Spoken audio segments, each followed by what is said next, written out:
السلام عليكم اخواتي، كنتمنى تكونوا على خير ان شاء الله.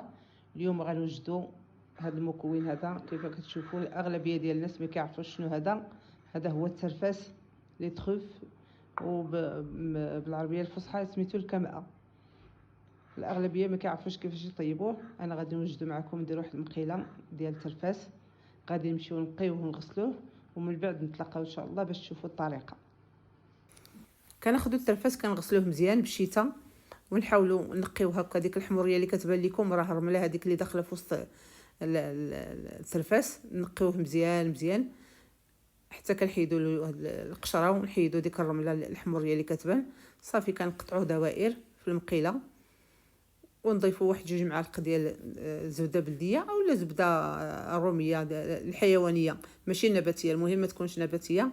كنديو نجيبوه في ديك الزبده حتى كدوب. من بعد كنضيفوا شويه د المليحه، غير المليحه اللي كنديروا باش كيبقى داك المذاق ديال الترفاس. ومن بعد الا بغيتي نقدموه في المقلايه ديك، بغيتي ديريه في طويجين كتعاودي تحوليه للطاجين وكتضربي عليه واحد 2 بيضات ولا 3 ديال البيض البلدي من الاحسن، وما كاينش كدير الرومي.